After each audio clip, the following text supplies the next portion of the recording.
You're watching Tornado Facts with Beanrock124, Season 3, Episode 5, or Episode 45. My name is Nathan, and I love talking about tornadoes. Today, recording this the day after my perspective on tornadoes has changed forever. Looking at this is the tornado outbreak of March 31st through April 1st of 2023. I am recording this tornado outbreak video, Tornado Facts video, on April 1st, 2023, and that's not a joke. This was a very, very bad tornado outbreak that occurred. It was the first time I ever chased in a high-risk day, and I saw 2 tornadoes yesterday. This was just unbelievably bad. 42 tornadoes have been confirmed, one of them being an EF4 near Keota, Iowa. This was just a terrible tornado outbreak. I don't want to spoil too much of my story. I mean, I told a lot about it on yesterday's forecast. But, I mean, there's a little bit I'm going to talk about here.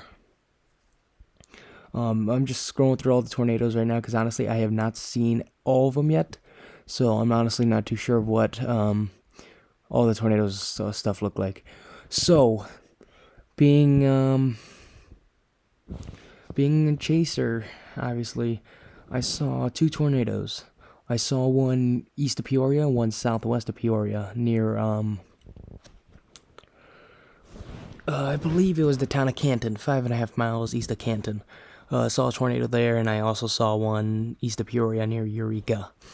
I was chasing with this guy, I said this already, named Jesse Walters. By the time this tornado, and a couple other tornadoes touched down as well, I was only half an hour from this, and I punched myself so much because I knew I could have been there.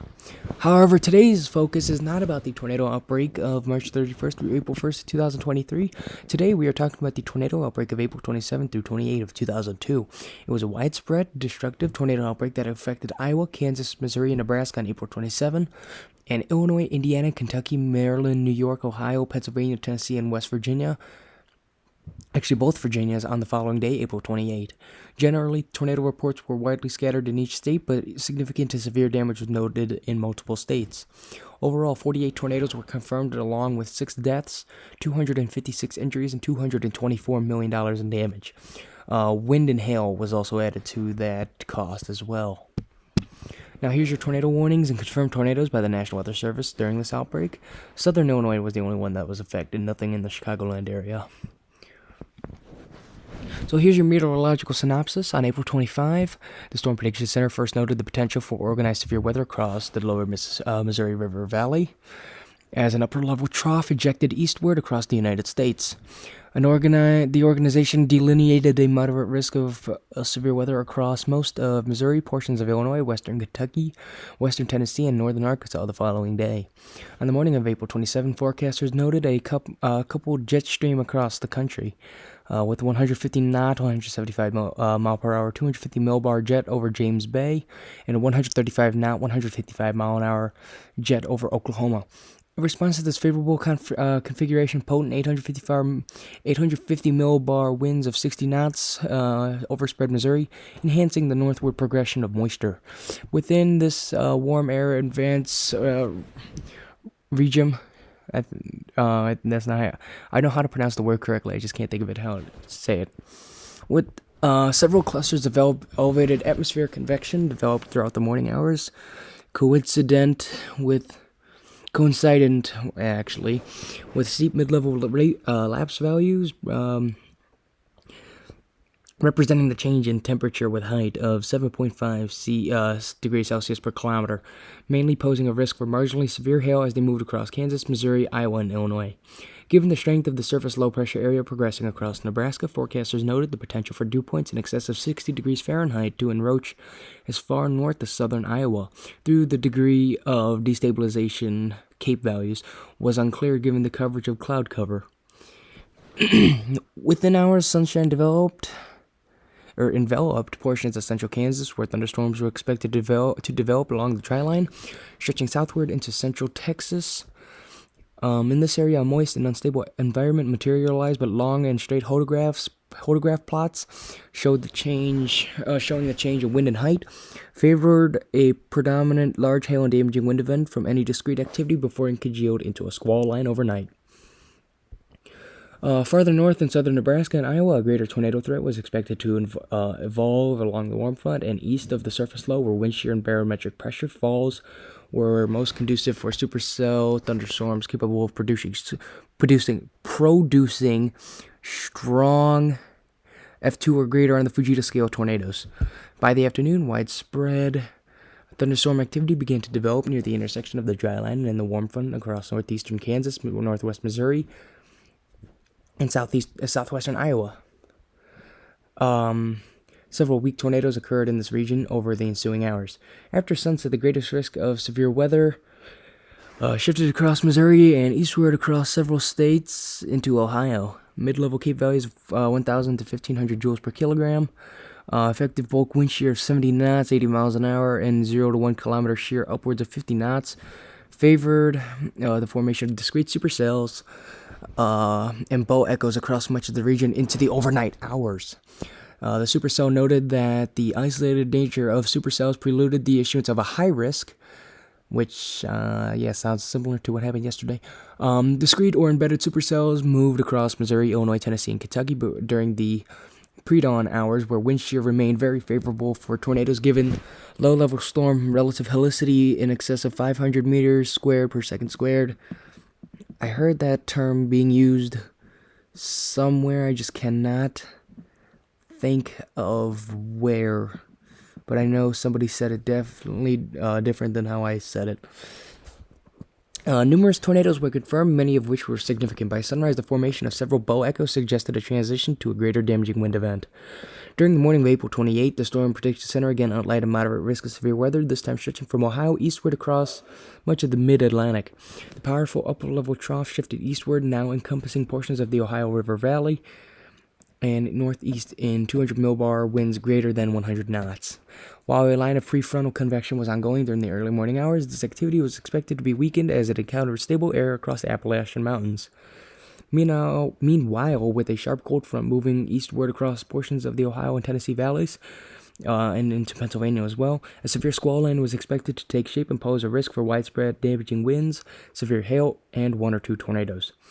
Across the Delmarva region, I think that is Virginia, Delaware, Maryland combined, forecasters expected 1,000 to 2,000 joules per kilogram of Cape to develop amid a lee trough despite lingering clouds and precipitation.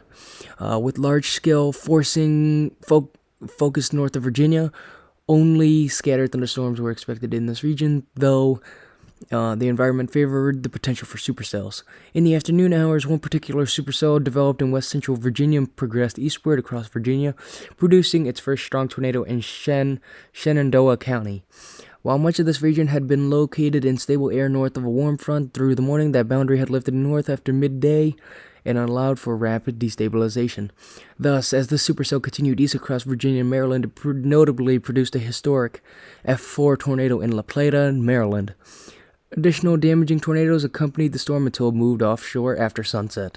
Now, this La Plata tornado, I believe it's one of the only tornadoes to ever cross the Chesapeake Bay, which is very historic there. So here's your confirmed tornadoes. None unrated, 11 F0, 18 F1, 12 F2, 6 F3, and 1 F4. Fortunately, no F5s. You're not going to see any F5s till 2007, so I won't even bother saying that from here on out. For a total of 48 tornadoes, and here they are. F3 in Bollinger County, Missouri, Marble Hill. Valley Mission, Illinois, F3. Reevesville, Illinois, F3. Piney, Kentucky, F3. This one says F2 plus. I don't know why it says that. This one says F1 plus. I don't know what's with that. Indiana. Okay. Oh no, that's Indiana, Pennsylvania. My bad. I was originally gonna do a separate tornado facts video with this one, but I will just quickly read this one. This impact it has here. Actually, I believe no, it's not gonna be here. So. Yeah, we'll read this and then we'll wrap up the video. The tornado took a path through Charles, Calvert, Dorchester, and Wicomico counties, downing or uprooting thousands of trees and leveling several structures, including catastrophic structural damage in downtown La Plata, where approximately 65% of the area was heavily damaged or destroyed. 3 people were killed and some 122 others were injured. In all, the tornado inflicted $15 million in damage. Now, I'm only going to read the most important parts. At approximately 7:30 p.m., the tornado moved into Calvert County, south of the Patuxent River Bridge, Highway 231, and struck the That View development, in which over half the homes were damaged. A home with no anchoring or foundation east of this area was picked up and thrown 80 feet into a culvert, unfortunately killing an elderly couple who were in the house at the time. The tornado damage in Calvert was rated F1 to F2. 125 homes were damaged, with another 10 being completely destroyed. Shortly thereafter, the twister crossed over the Chesapeake Bay, just north of the Calvert Cliffs nuclear power plant, with evidence of damage along the shoreline. That would have been bad if it hit it. So there was a total of 5 fatalities attributed to this tornado, 3 as a direct result of the storm, and 2 from indirect injuries. Indirect effects, sorry. The tornado was initially rated F5, but was downgraded in a secondary damage survey. This could have been the last F5 tornado, but that has several other contenders post this event. This preliminary rating F5, partially due to damage to a brick building in downtown La Plata, was lowered to F4 after the damage assessment team determined some of the damage was likely due to flying debris from a lumber company nearby. Damage to homes initially rated F5 were lowered when an engineering survey determined these homes were not properly anchored, causing them to be swept off their foundations by lesser wind. Due to the fast-forward speed of this tornado, it had less time to dwell over structures and buildings, moving nearly a mile a minute, 96.5 kilometers an hour, which is nearly 60 miles an hour as well. During its havoc in downtown La Plata, damage would likely have been more intense if the storm was slower. Although F4 tornadoes are already rare along the East Coast, what's even more odd is the storm's forward speed and location well outside of the climatologically favored area of the country for violent tornadoes. This event is largely responsible for how twisters are surveyed today. Even though it's one of the most notable tornadoes ever in the nation, it's not the deadliest in La Plata. On November 9, 1926, another F4 tornado killed 13 school children and 4 townspeople, injuring 35. So with that is Nathan's Weather Show. Did it for the 5th week in a row. That is Tornado Facts with Beanrock124, Season 3, Episode 5, or Episode 45. My name is Nathan, and goodbye.